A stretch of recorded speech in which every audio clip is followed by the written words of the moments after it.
1, 2, 3, 4.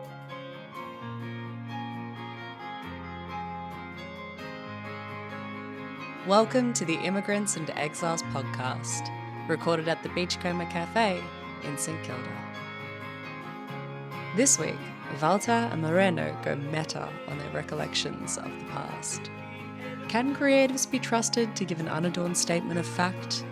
Or are Walter and Moreno simply slaves to the human desire to craft meaning out of moments in time? From the small joys of pissing on stars to urban exploration, our exile heroes analyse their memories under Carl Jung's theory of mythmaking.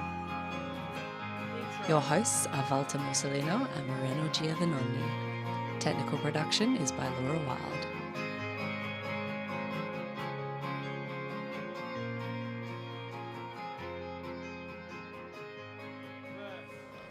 Okay, Moreno, it's a great day outside.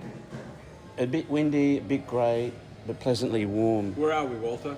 We're at the Beachcomber Cafe, and I'm looking out at the bay, and there are ships moving in and out. Where are the ships? I can see that. One, yep. Yeah. Beautiful here.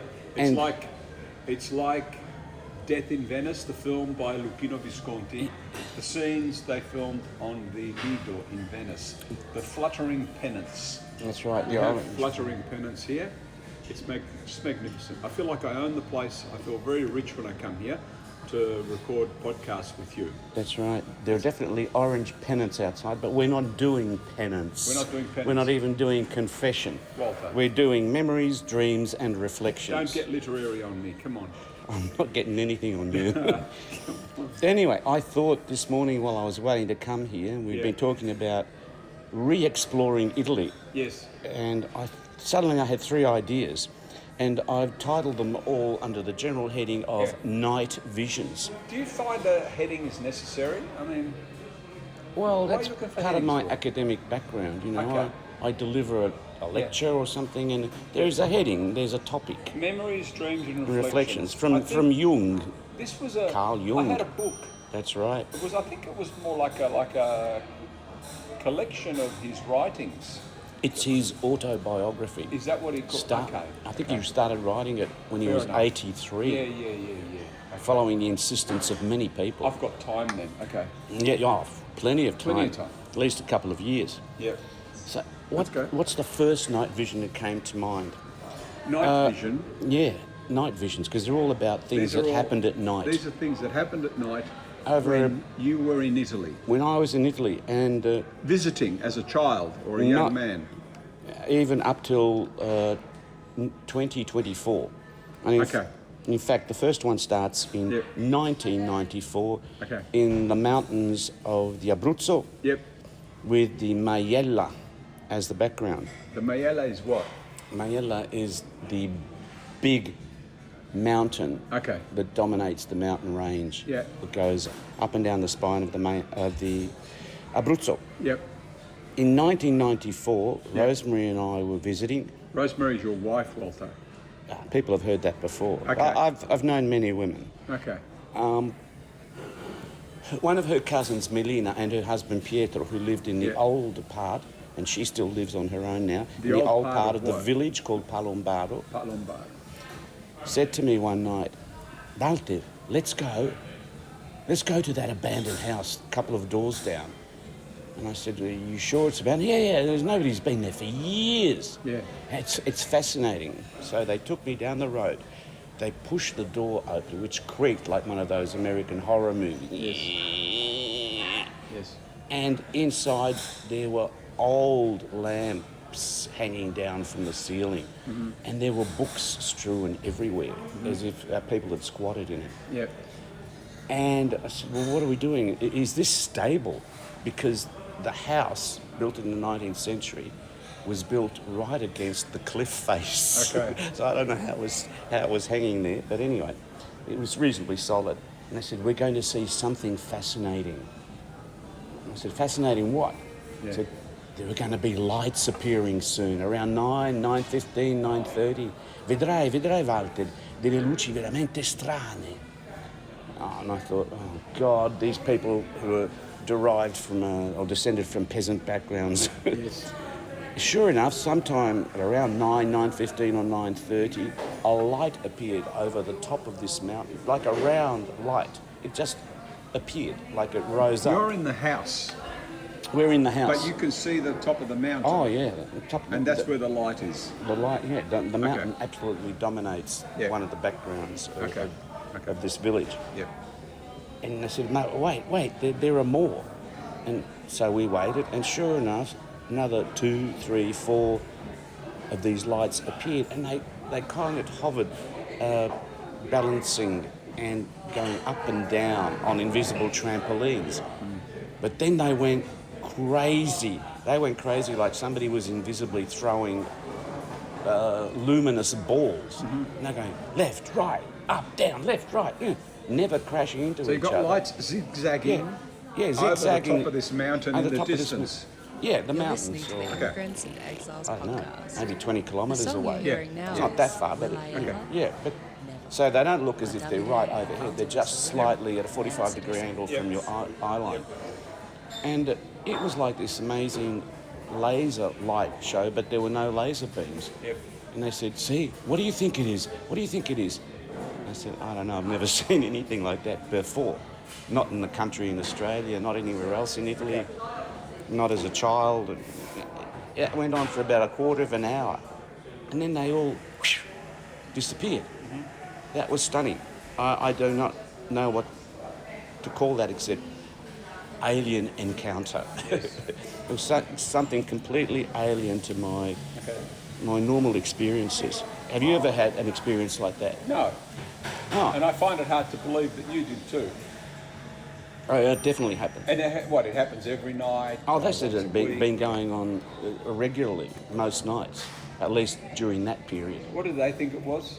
Oh, they believed it was something unnatural, The locals? if not supernatural, Yeah. extraterrestrial. Okay. And in fact, recently I've been looking at different stories about extraterrestrials. I think Trump recently said he exploded some idea about UFOs.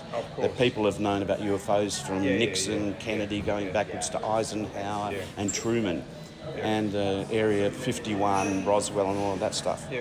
Yeah. So if you go to Palombaro, do you have to be inside this old house for you to see this? Or can you And just we need see- to smoke those special cigarettes, Special for a cigarettes? little while, warming up. Now I No, understand. Okay. no, Okay. these were two run-of-the-mill, normal, small-town individuals.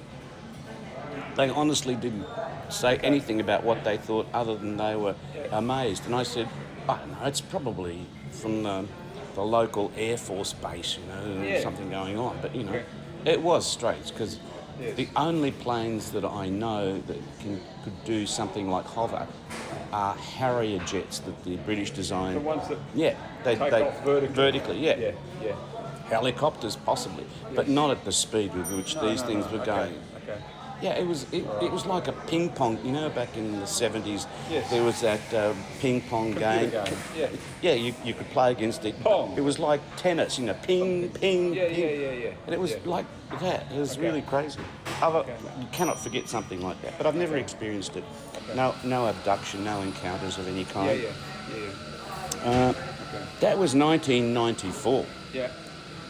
Then, if we stay in the context of that particular village, Yeah. I had This is Palombaro again. in Palombaro, the that's Okay. right, but this is in the late 70s up to 1980 when I was a student in Pisa. Yes. And the people in the village knew to expect a visit from me, even though I'm in Pisa, in Tuscany, on one side of the peninsula, and they're on the opposite side. Yes. And I knew that I had to go because Rosemary and I were engaged, and they wanted to meet their cousin's future husband and make sure he was going to be her future husband, I suppose. So Arthur DePrano and I, who together with a few Arthur other DePrano friends, is a friend of yours.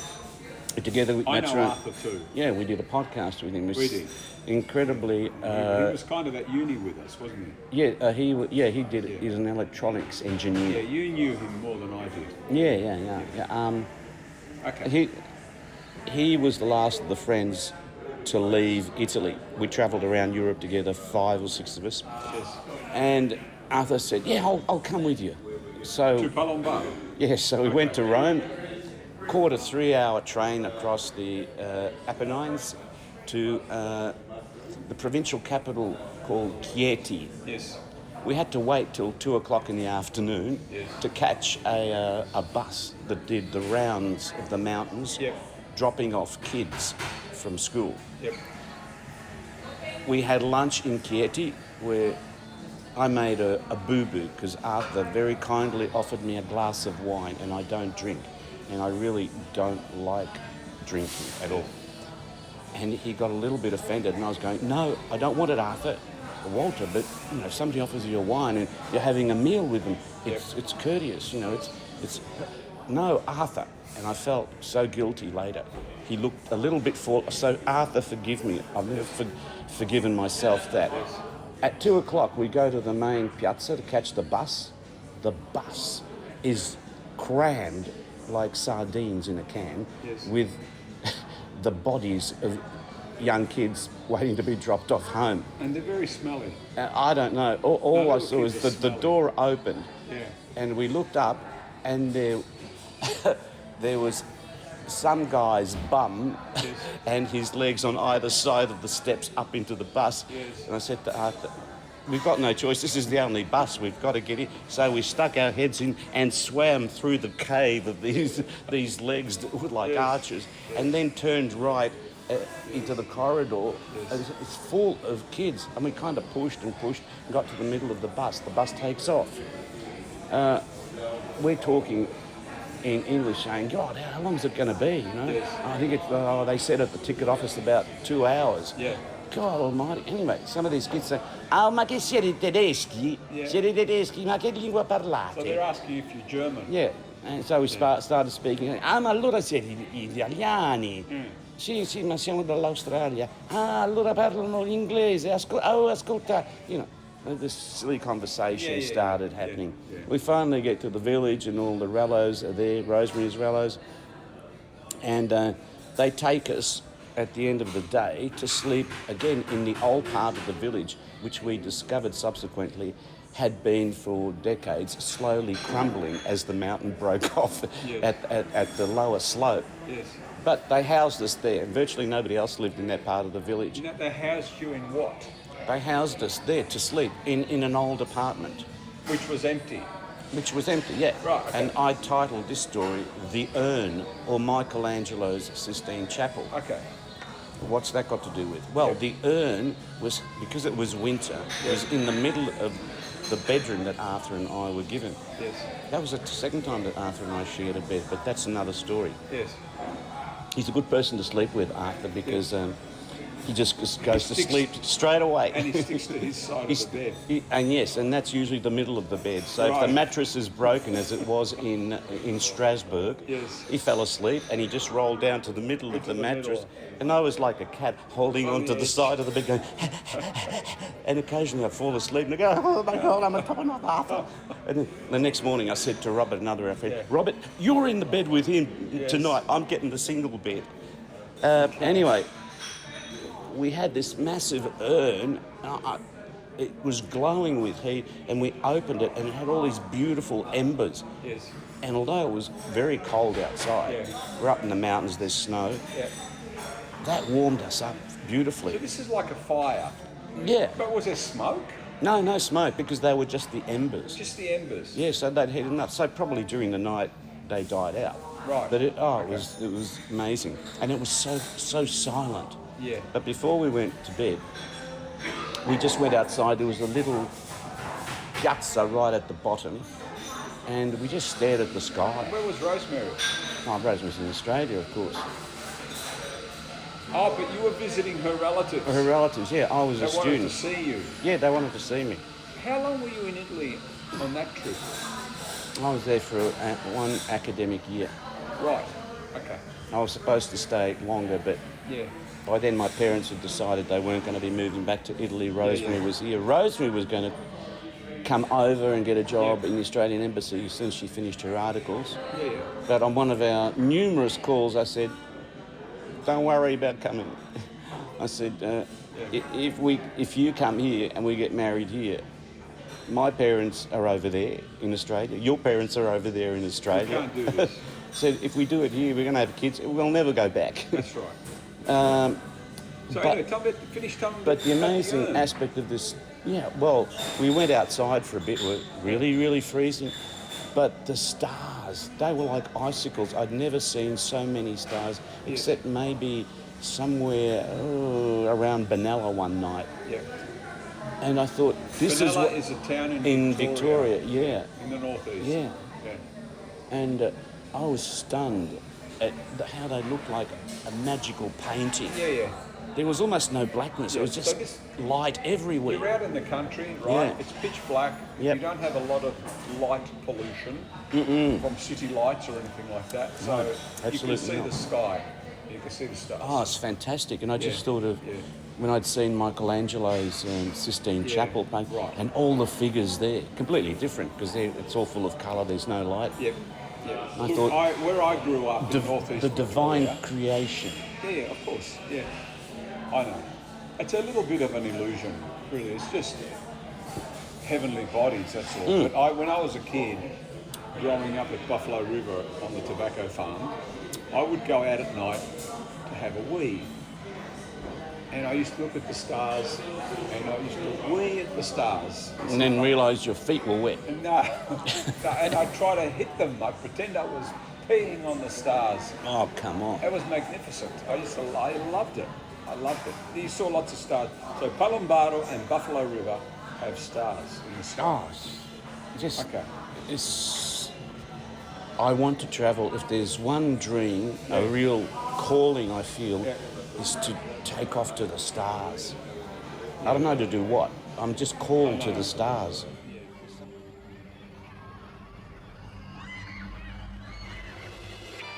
You're listening to the Immigrants and Exiles podcast. The song you're hearing now is Will I Ever? Never by Davide and Walter Musolino of the Man City Sirens.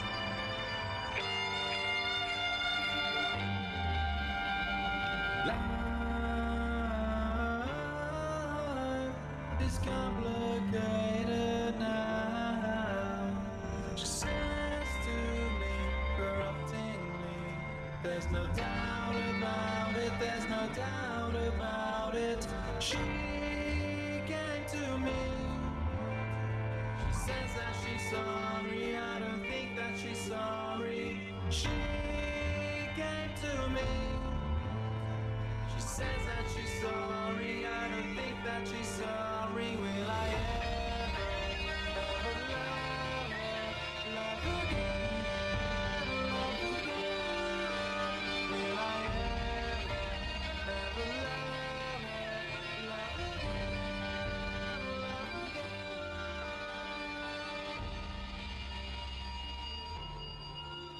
Okay, so we've had the alien lights, the moon, and the stars. They're happening at night, these things. That's So right. these are strong memories that you have of your trips to Italy. Yeah, Aren't they? and yeah, absolutely. Very strong memories. Yeah. Oh, there are so many others that I will recount in Sure. future podcasts. What's the third one? Now, the third one, I entitled it Romeo and Juliet Live, Live. or How Italians Love Romance. Right. So there are two episodes here. One takes us back to Palombarro. Yep. The other one takes us further back in time to when I was a kid, Yes. living in Rome, Yep. in my grandparents' apartment. Yep. And one night, quite a few people turned up to the apartment. Yes. And they went into the bedroom where sometimes I slept with my cousins. Yep. And my aunt, who wasn't yet my aunt, and one of her sisters and some other women were at the window. And you know, you've got the persiane, Shutters. the shutters, that's Yeah, right. yeah. They were sort of partly opened up. Yep. And then they all switched off the lights in the apartment. What the hell is going on? And they said, I think they're coming. They're coming. coming. Stanno arrivando. Yeah. And I heard guitars in the distance. Yes. And then I started to hear la da da da da da da da, some voice singing. Yes. And the women started to look through the slits of the The shutters. The shutters. Yeah. They said, oh, is it him? Is it him? It's him. And it was my uncle Aldo. Yes. With 5 or 6 guys who were playing different instruments, a few guitars, somebody on some tambourines. And they were serenading They were someone? serenading Who? his future wife, Anna, who Right. still lives in that apartment on her own now. What's happened to him? I died during COVID. Okay. Oh, wow. Not from anything related to COVID. Okay. Okay. So yeah. he was serenading her. Yeah, I was just mesmerised. It was like theatre to me. Yes, I've always yes, loved the theatre. yes. But even as a 9-year-old kid, Yes. I was not in the heaven of the stars, but in the heaven of this romance that can occur between people. And all the women were excited, but hushed. And the men were making lots of noise, singing. This business of serenading. Yeah. My dad told me about that, and it would have happened in the late 40s. In his case, he didn't actually do it. He got a friend of his who could sing. Oh, yeah. To serenade a woman that he was interested in. He didn't marry her. He married my mum, but he never serenaded my mum. But my dad was a bit of a Don Giovanni or a Casanova in his youth, in his late teens, early 20s, and that's what he got. Yeah, that's what he did once. I could see that about your dad. Yeah, He had a sort of a tall elegance. We're supposed to be talking about trips, but I like to talk about other things related to that too. And I could see that he had la parlantina facile. He did, He would he have did. talked his way in and out of... So you saw this serenade happening. Yeah, so that's part A of Yeah. Romeo and Juliet, Okay. romance, and the Okay. Italians. Okay. And the second part is, again, going back to Palombaro, I think 2018, 2019, when the daughter of one of Rosemary's cousins got married. Yes. Alessandra D'Angelo, to this really sweet guy called Davide. They now have 2 kids. They got married in the village, in the newer church, at one end of the more modern part of the village. Yep. The festivities went on for a week. Yes. And anybody in the vicinity from other villages, let alone their own village, which has now about 1,000 people anyway, it is a village and it's a bit bigger than a village, were invited. Yes. So for 3 days of that 1 week, they hired a shop, an empty shop. A local woman cooked up these feasts each day, from pastas to meat dishes to la porchetta to salads and cakes. Oh, the cakes are amazing. And people could just waltz in at any time, day or night, and have lunch there or have dinner there. I can see you're sounding interesting. I know, it was fantastic. And then they'd stand around outside, and this included foreigners who'd moved into the village. Like there was an English couple. The lady was teaching English at the primary school. I think the husband was an ex-mechanic. So these are like expats. Expats, yeah. Yeah, okay. So everybody was invited. The amazing thing was then they also had, the night before the wedding, these 3 young guys who came and played outside the apartment where this girl was living. And Is this another serenade? it wasn't a serenade. No.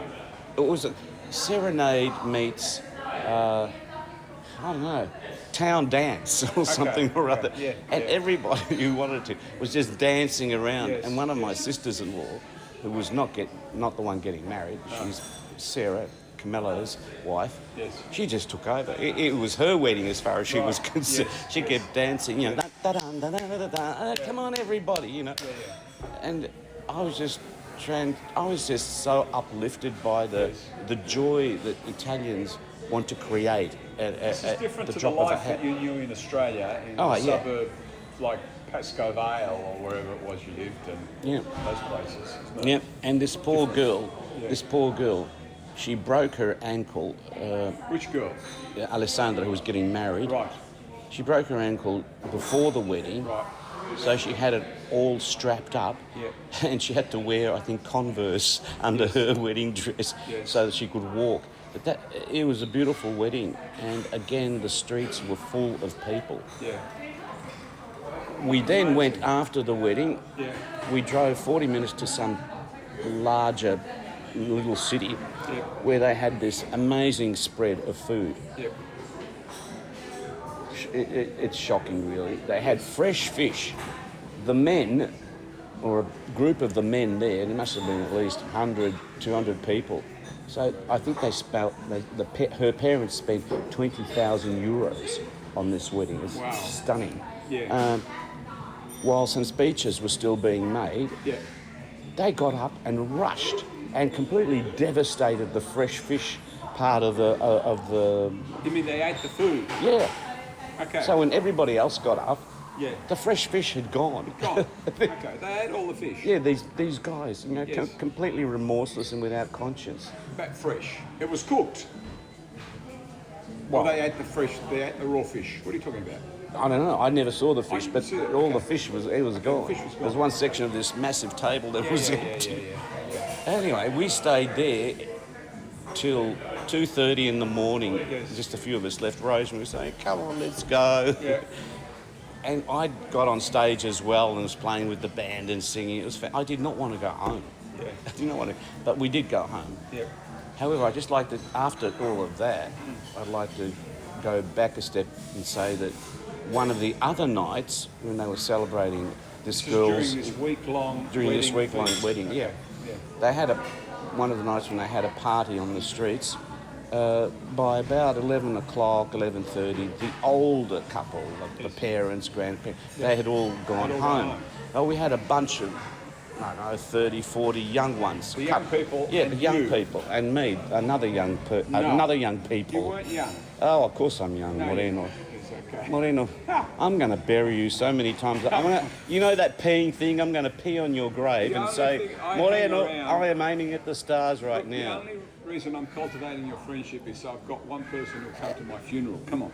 Yeah, So and- everyone else went home, and you were up with all the young people. Yeah, and this must have been 2018, 19 when we'd had a couple of EPs that had come out in Italy and done Yep. very well. Yeah.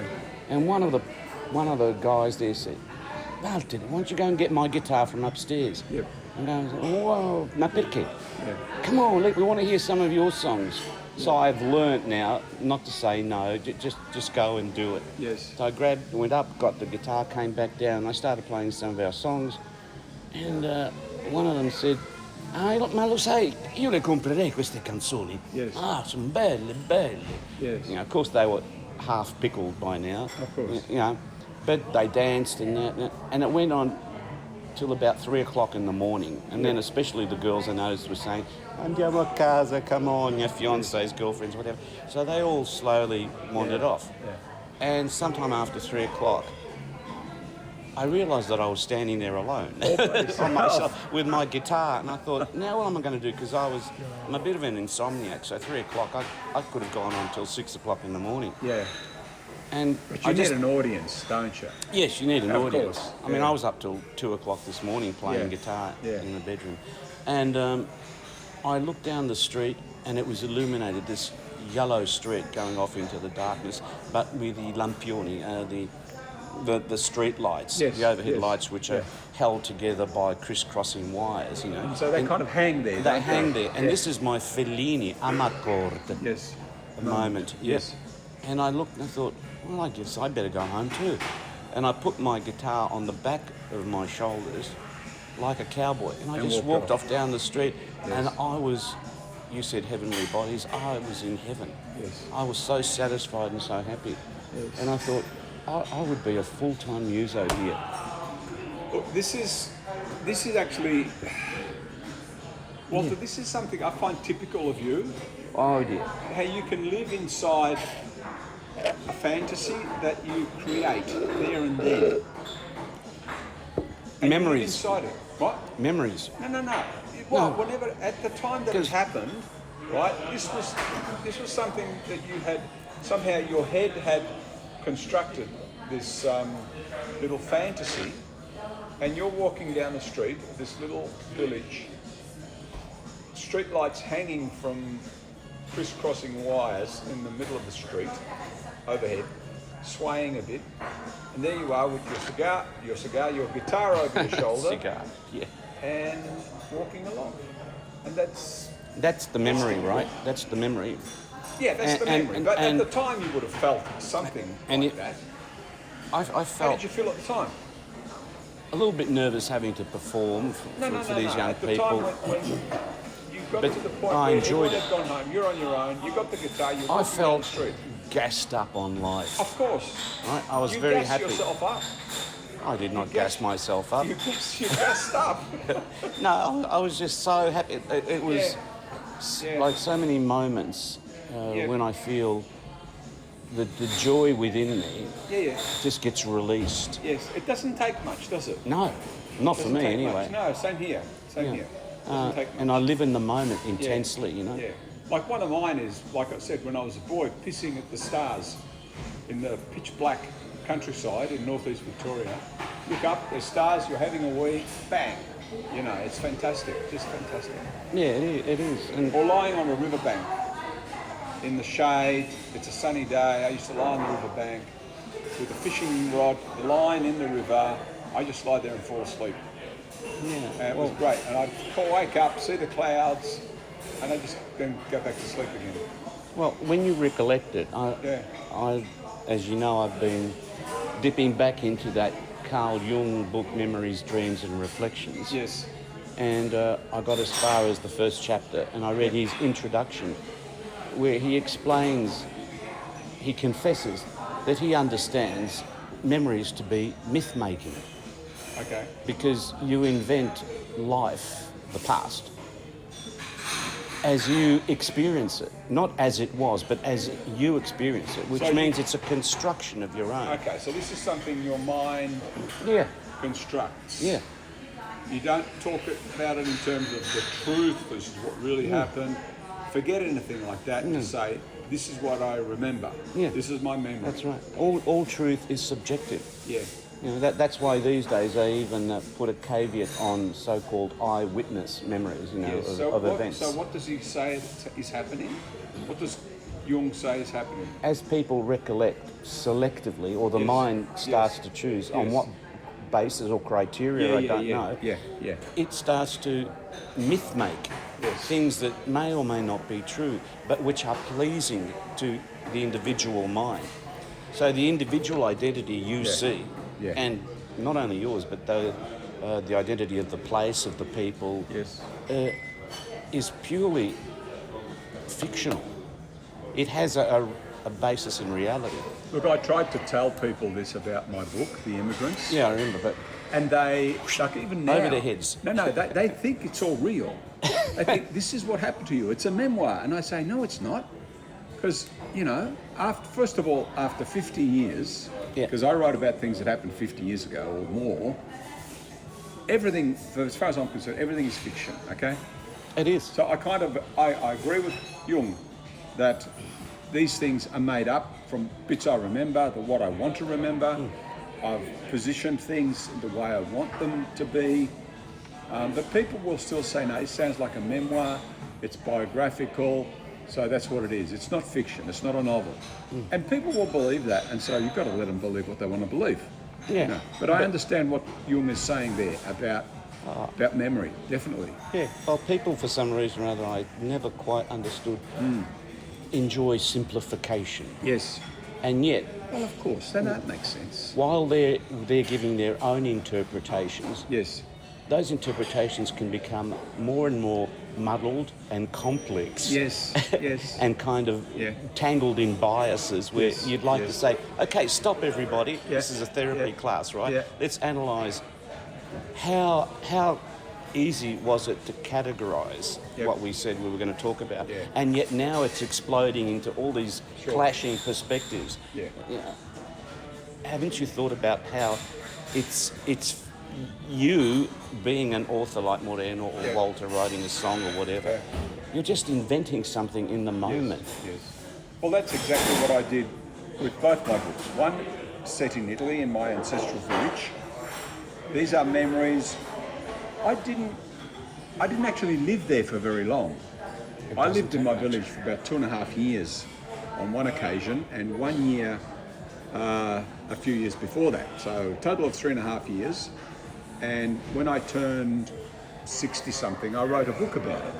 Yeah. So you can imagine, I made a lot of stuff up Yeah. based on things I was told. But, you know, I get told, for instance, my dad would tell me when there was an air raid in the area, the Germans were bombing, or even the Americans were bombing, people used to go and hide inside a cave under the village. Yeah. And my dad would be in there too, and he told me about certain things that happened inside the village between young boys and women who were like war widows. All the husbands had gone off to war, and they got up to, there were shenanigans, there were sexual shenanigans.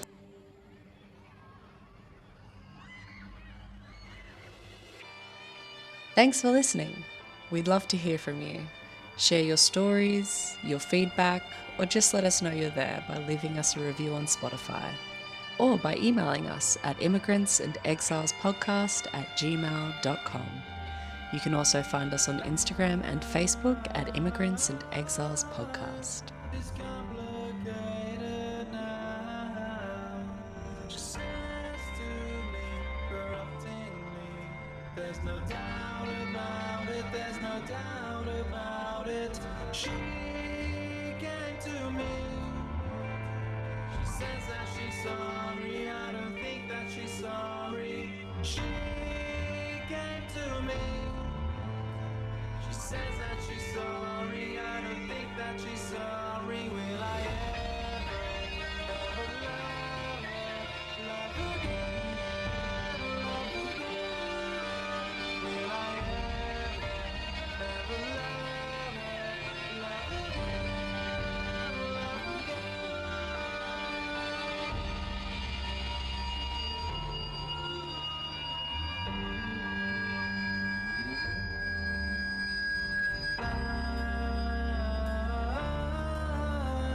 It's complicated now.